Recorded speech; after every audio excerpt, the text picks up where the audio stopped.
It was a calm Monday morning, the kind where everything seemed to be in perfect harmony. Passengers hurriedly boarded Sky Express 77, eager for their journey, their excitement palpable in the air. Among them was an unremarkable man in his mid-40s, Mark Dalton. He appeared no different from the other travelers, blending seamlessly into the crowd. But what the other passengers didn't realize was that Mark was not just another ordinary traveler. He was the owner of Dalton Airlines, the parent company of Sky Express. Mark had always preferred staying under the radar.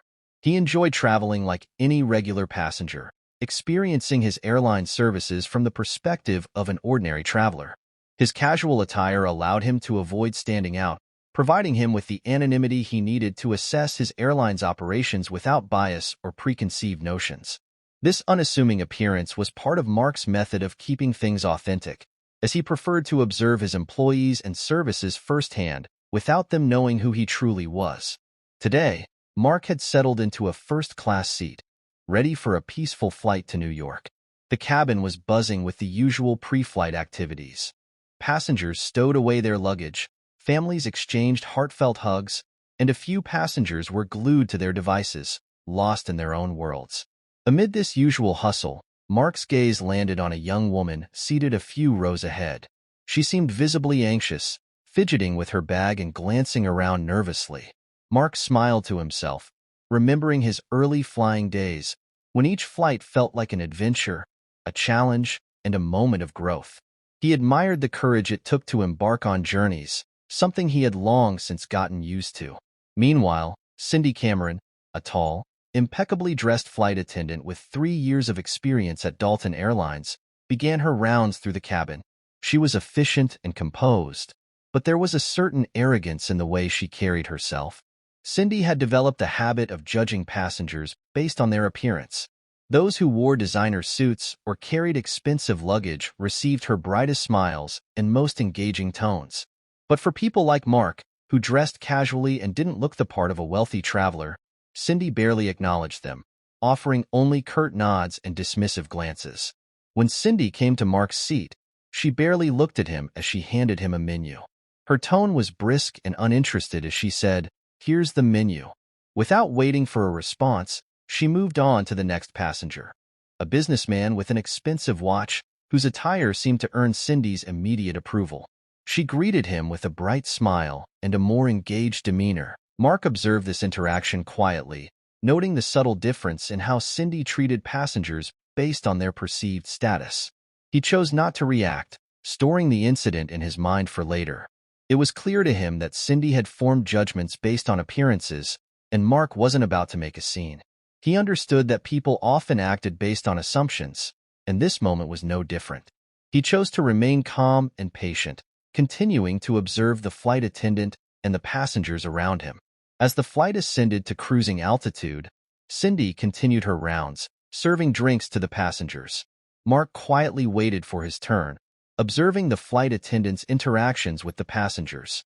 When Cindy arrived at his seat, she looked at him briefly before asking, "What would you like?" Her tone was still curt, and her eyes briefly flickered over him, her impatience thinly veiled. "Just coffee, please," Mark replied politely, maintaining his composed demeanor. Cindy rolled her eyes slightly, clearly irritated by his simple request. She poured the coffee with exaggerated movements, her hand tilting sharply as the hot liquid spilled onto Mark's lap. "Oh, I'm so sorry," Cindy exclaimed, her voice dripping with a lack of sincerity. "Clumsy me," she added in a dismissive tone. Mark winced as the hot coffee splashed onto him, but he said nothing, merely offering a polite smile despite the discomfort. Cindy didn't offer to help him clean up or apologize again. Instead, she simply walked away, as though the incident had never happened. A woman seated across from Mark had witnessed the entire exchange. She leaned over and whispered, her eyes wide with disbelief. That was completely uncalled for. She handed Mark a tissue to help him clean up. "I've never seen a flight attendant act like that." Mark nodded quietly, thanking her for the gesture, but he didn't engage in a conversation. He wasn't one to cause a scene. He simply wanted to observe, to understand, and to handle situations like these in a way that aligned with his values of patience and fairness. The flight continued, and Mark noticed the behavior was not an isolated incident. Cindy, for the remainder of the flight, continued to ignore him while attentively serving those passengers she deemed worthy of her attention, those dressed in designer clothes or carrying luxury bags. Other passengers began to take note of Cindy's behavior as well. Low murmurs of disapproval circulated through the cabin, but Cindy remained oblivious to the growing discomfort around her. Mark, however, kept his silence. His lack of response wasn't out of acceptance. Rather, it was part of a larger strategy he had in mind. He wasn't going to let an unfortunate incident like this go unnoticed, but he knew how to handle such matters effectively without resorting to confrontation. As the flight neared its descent, Cindy began the announcement for landing preparations. Passengers began straightening up in their seats, gathering their belongings. Mark sat up straighter as well, his mind already shifting towards the next steps in his plan. He had made his observations, and now it was time to act. The plane finally touched down at the airport, and passengers began to gather their belongings, eager to disembark. As Mark stood up, he noticed Cindy standing near the exit, bidding her farewells to the passengers as they left the plane. Her farewells ranged from warm and friendly to indifferent, depending on the passenger's perceived status. When Mark approached her, she barely glanced at him, offering a curt goodbye as she moved her attention to the next passenger. Mark, however, smiled politely and said, "Goodbye, Cindy. You may be hearing from me sooner than you think." Cindy blinked in confusion, unsure of what Mark meant. Her face remained unreadable, and she dismissed his remark with a shrug, never suspecting that the quiet man in front of her was the very owner of the airline she worked for. With a final glance, she turned to greet the next passenger, her mind already focused elsewhere. Once Mark had left the plane and entered the terminal, he immediately called his trusted assistant, Rachel. "Rachel," he said in a calm but firm tone, "arrange a meeting with HR and the flight supervisor at our New York office. There's a matter I need to address personally." Rachel, accustomed to Mark's hands-on approach, didn't hesitate. She set things in motion immediately, making the necessary arrangements for the meeting. By the next morning, Mark had thoroughly reviewed Cindy's personnel file, and it revealed a troubling pattern of behavior. Multiple complaints about her poor attitude toward passengers had accumulated over the course of her time at Dalton Airlines. Mark knew he had to take action to maintain the company's standards. At 10 a.m., Mark sat down with Tom Reeves, the HR manager, and Lydia Coleman, the head of customer service. After recounting the incident on the flight, he emphasized the importance of addressing the issue decisively, as it was not an isolated case. "Cindy's behavior is not in line with our values," Mark said firmly. "We need to ensure that we provide a respectful and welcoming experience for every passenger, regardless of how they look or what they carry."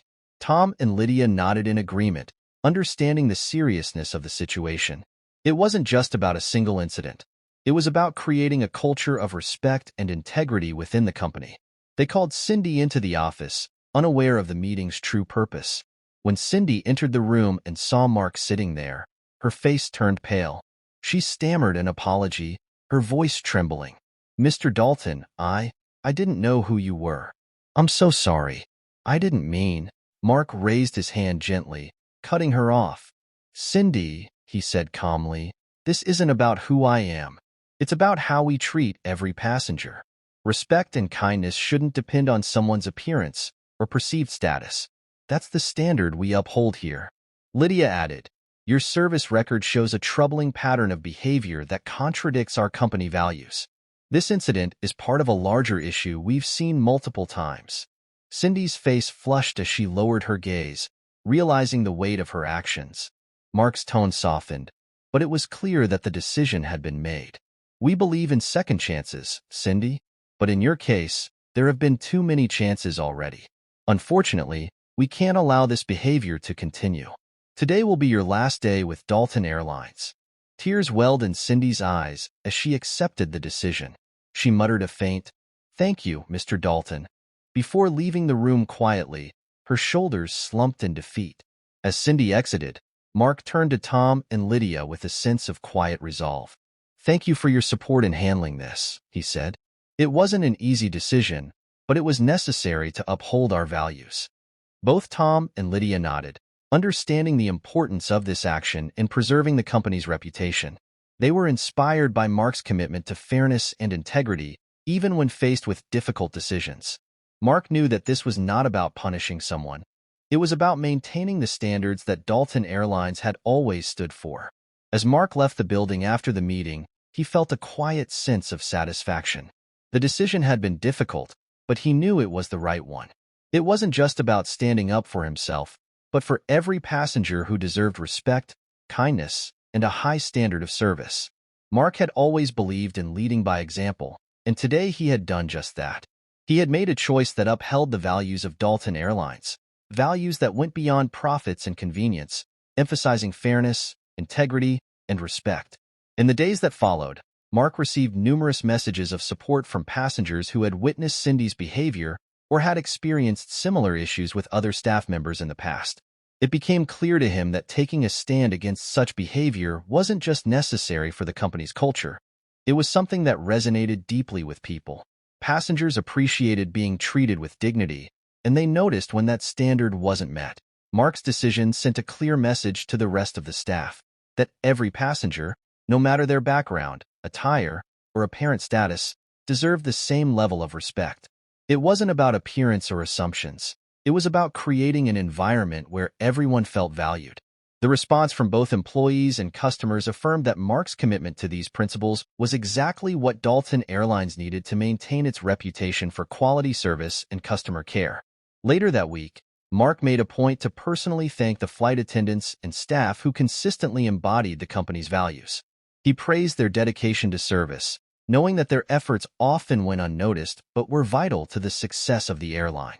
Mark understood that the culture of a company wasn't just shaped by its leadership, but by the everyday actions of its employees. That's why it was essential to recognize and reward those who went above and beyond to ensure passengers felt appreciated and well cared for. Before he left the office that afternoon, Mark took a moment to reflect on what had just transpired. The situation with Cindy had been unfortunate, but it had also reaffirmed his belief in doing what was right, even when it wasn't the easiest path. He thought about how much had changed since he first started the airline, how his journey had evolved, and how much more there was to learn. He was more determined than ever to lead with integrity and to inspire others to do the same. As Mark walked out into the bright sunlight, he felt a renewed sense of purpose. There was always more to be done, more to improve, and more to give. But one thing was clear: acts of grace, no matter how small, had the power to change everything. They had the power to create an atmosphere where kindness and fairness weren't just ideals, but everyday practices. Mark made a mental note to continue working on fostering a culture of kindness and respect within Dalton Airlines. It was a commitment he wasn't willing to break. With that thought, he left the building, ready to take on the next challenge with the same quiet resolve and unwavering belief in the principles that guided him.